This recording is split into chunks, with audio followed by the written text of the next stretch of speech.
Marcus Aurelius, a Roman emperor and Stoic philosopher, wrote his personal thoughts and reflections in a series of writings known as Meditations. In this work, he offers insights into how one can lead a more productive and fulfilling life.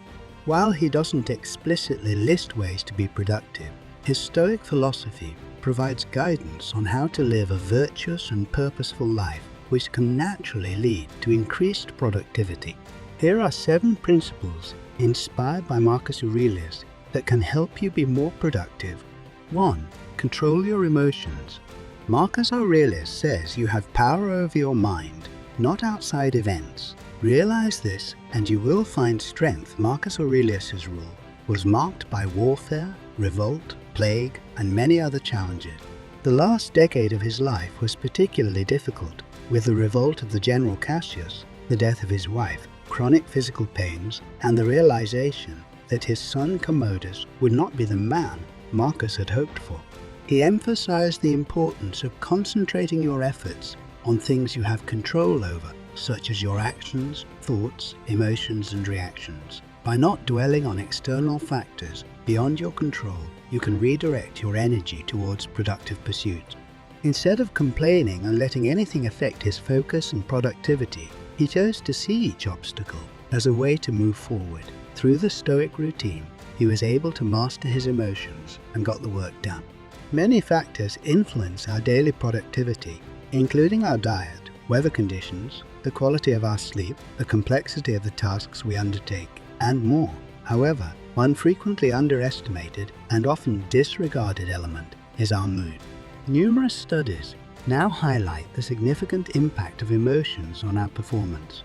For instance, a recent study involving customer service representatives revealed that a negative mood resulted in poorer job performance compared to those in a positive mood.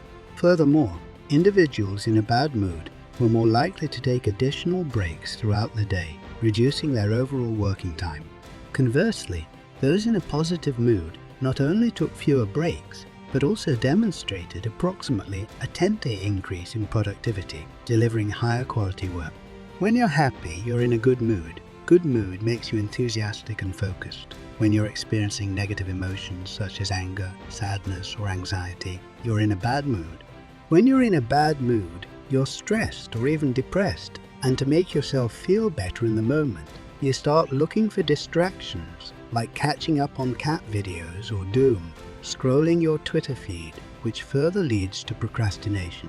Furthermore, the study's findings revealed that employees' moods when they first arrived at work generally stayed the same throughout the day.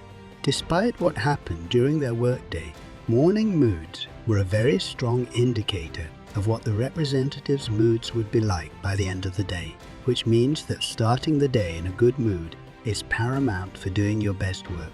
So what can we do to improve our mood? Well, there are a wide range of techniques you can try, such as practice gratitude daily, engage in physical activity for endorphin release, connect with friends and loved ones, ensure adequate sleep for a refreshed mood.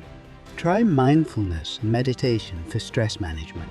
Limit stressors by setting boundaries. Pursue hobbies you enjoy. Cultivate positive self-talk. Spend time in nature for a calming effect. Seek professional help if needed. Reduce excessive screen time. Perform acts of kindness for a mood boost. Let's experiment with these strategies to find what works best for you. Apart from those things above that would boost our mood, the Stoics would advise us to use this technique called negative visualization. Negative visualization is a technique to anticipate the worst so that we can adequately prepare ourselves for the challenges that lie ahead. By asking yourself what could go wrong, you imagine the worst case scenarios like your boss in a bad mood, the bad traffic or irritating people you may encounter, and so on.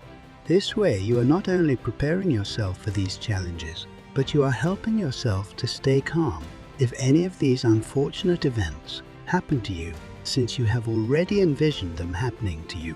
So if your boss shouts at you for something, you will experience fewer negative emotions because you are already prepared for them. This way, you can focus on the task at hand. In general, by learning to control your emotions, and respond to them in a rational and constructive manner, you can enhance your productivity and decision-making ability. 2. Do less.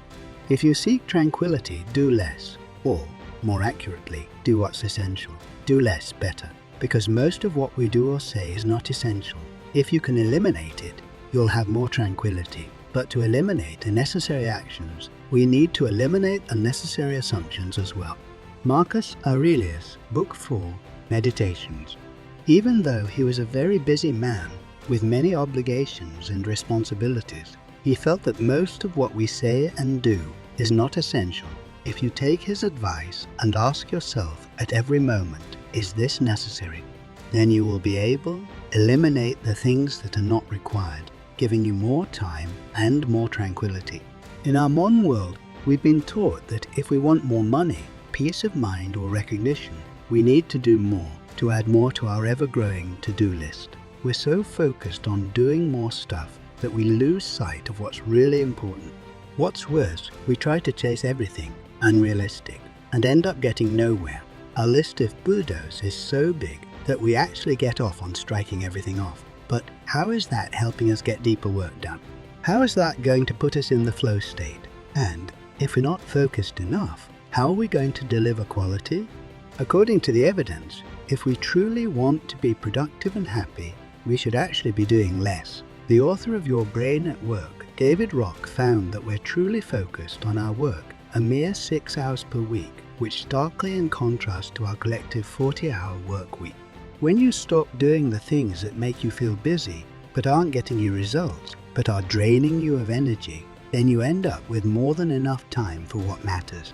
As people with full lives, with friends, kids, careers, hobbies, passions and such like, we need to apply the wisdom of doing less to give ourselves more time and alleviate stress without jeopardizing our result. We need to identify what not to do. The goal is to devote energy to those 2-3 most important tasks that are likely to give us higher returns. For that, we can use Pareto's 80-20 principle that says that 80% of your results are being driven by 20% of your efforts. This helps a lot with our productivity, because when we understand that the vast majority of our results are being driven by a small percentage of our efforts, we can pinpoint which efforts are driving the best results for us and focus our energy on those. So, look at the list of your tasks and ask yourself these questions. What's the ideal outcome if I finish this task? This will help you think about the returns. How can I automate this task? Helping you focus your energy on things that really require your effort, leaving the rest to computers. How is this task going to help me or someone else? Helping you strike out things that isn't likely to benefit anyone. For example, let's say that you are in sales and you have a long list of clients to call each day, and once you study your data, you will realize that 80% of your orders come from just a few clients. You could get more done and drive more revenue if you focused your time and energy on those few clients, instead of running yourself into the ground trying to manage your entire client base and getting completely overwhelmed in the process. The goal is to devote energy to those 2-3 most important tasks that are likely to give us higher returns, and devote your undivided attention to accomplishing them. 3. Strategize, set clear goals and priorities. Marcus Aurelius teaches us the first thing to do. Don't get worked up. The next thing to do, consider carefully the task at hand for what it is. While remembering your purpose is to be a good human being, Marcus lived a successful life because he was extremely self-disciplined.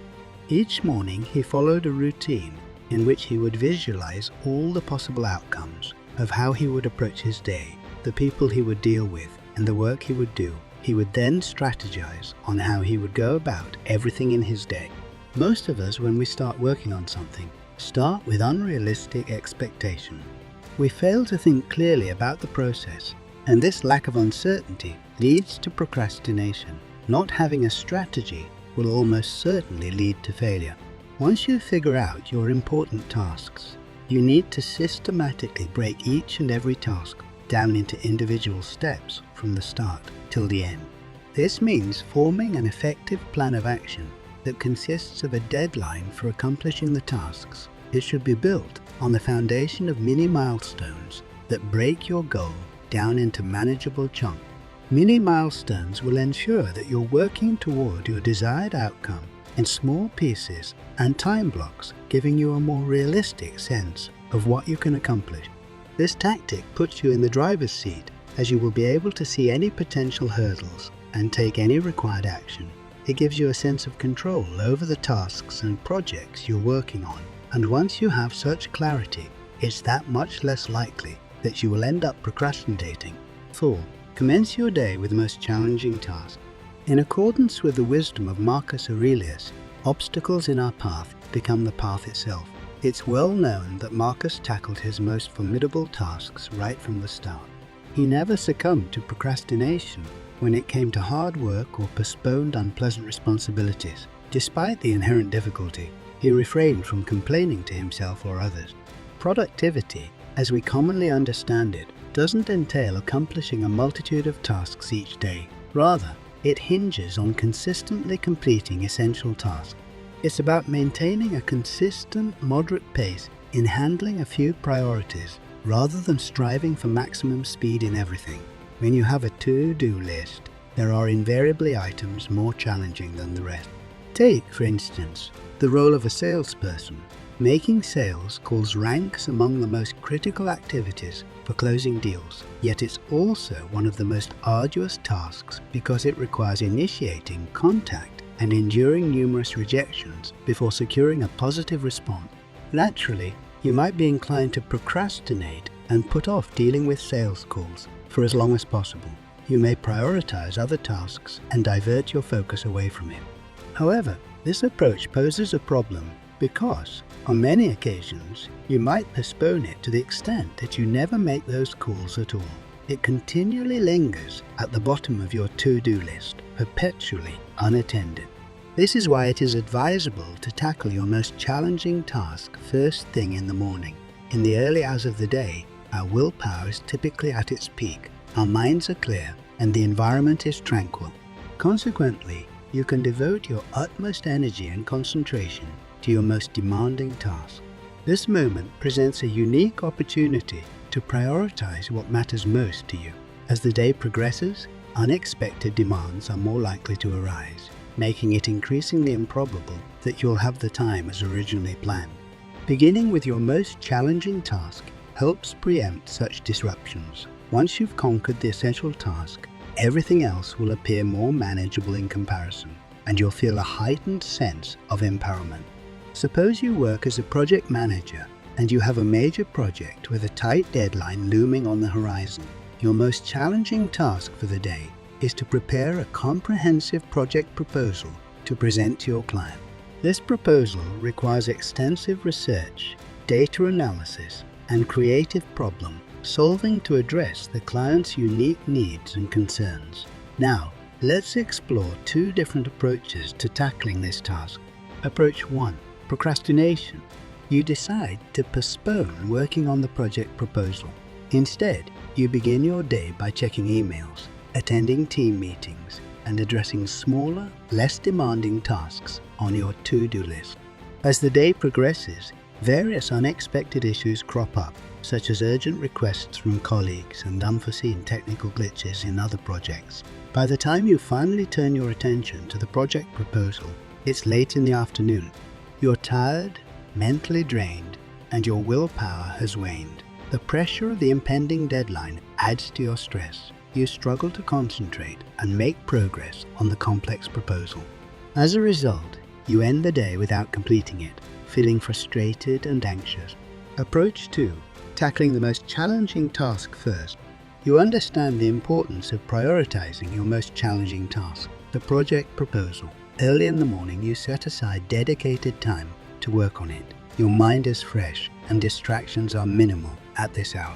With a clear focus, you dive into the research and analysis required for the proposal. As you make progress, you encounter some difficult obstacles that demand creative solutions. However, you persevere and find innovative ways to address them. By mid-morning, you've made substantial headway on the proposal and you're feeling a sense of accomplishment. Later in the day, unexpected issues arise, just as they did in the first scenario. However, this time, you've already made significant progress on your critical task. You can address the new challenges with greater confidence and composure because you know that the most challenging and crucial task has been tackled and is well underway. By the end of the day, you've completed the project proposal and even had time for a final review and fine-tuning. You feel a sense of satisfaction and control over your workload, knowing that you've accomplished the most significant task of the day. This example illustrates how starting your day with the most challenging task can lead to greater productivity, reduced stress, and a more empowered mindset as you face other daily responsibilities. 5. Honor time. Marcus Aurelius imparts a profound lesson. Seize every moment with the intensity of a Roman soldier, like a person. Engage with what lies before you with precision, sincerity, willingly, and fairly. Marcus reminds us to regard time as we would in wartime, recognizing it as our most valuable and impartial resource. Seneca, another esteemed Stoic philosopher from the 1st century, expressed his astonishment at how people undervalue the lives they lead, how everyone appears incessantly busy and wasteful of their time. This observation, made over 2 millennia ago, remains surprisingly pertinent today. Time is arguably the most precious, and yet the least replenishable asset in our possession. Imagine witnessing a wealthy individual casually discarding all his possessions, his wealth, gold, and collection of timepieces. Such behavior would undoubtedly be labeled as irrational. Paradoxically, we and others routinely squander something far more priceless every day: our time. The quantity of time we're allotted is uncertain but unquestionably limited. Squandering time is more detrimental than squandering money because time, once spent, cannot be reclaimed.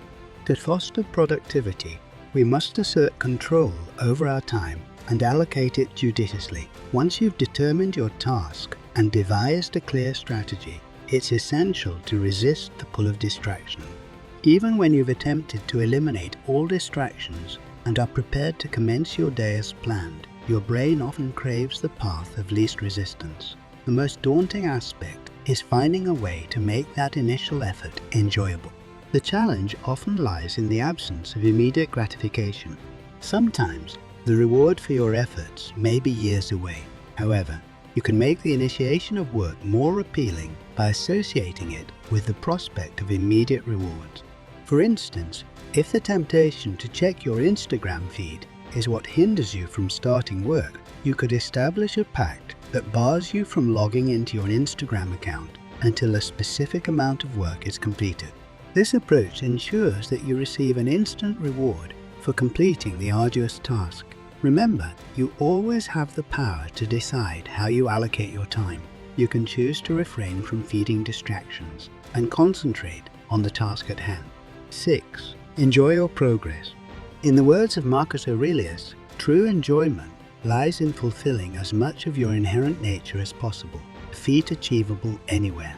Bear in mind the seamless harmony by which the cosmic order permeates all things. This is all you need.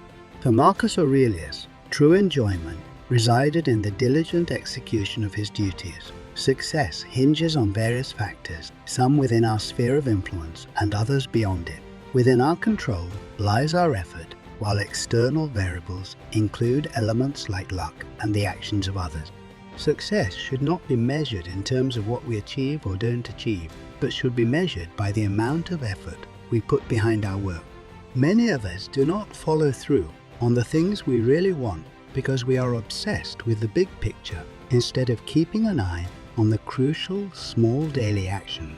It's vital to comprehend that establishing constructive habits is challenging, and sustaining them can be even more demanding. However, when we consistently engage in small actions, we witness tangible results. Therefore, the next time you embark on a task, assess your performance based on your effort. If you wholeheartedly invested 100% of your energies into it, you have already achieved success. However, be gentle with yourself if you encounter procrastination or fall short of your goals. Self-compassion is crucial, as research demonstrates that forgiving yourself rather than chastising yourself motivates you to address the issue and persist. While absolute control over success may elude us, we do retain authority over our focus and productivity. Thus, continue to learn and find fulfillment in your ongoing progress.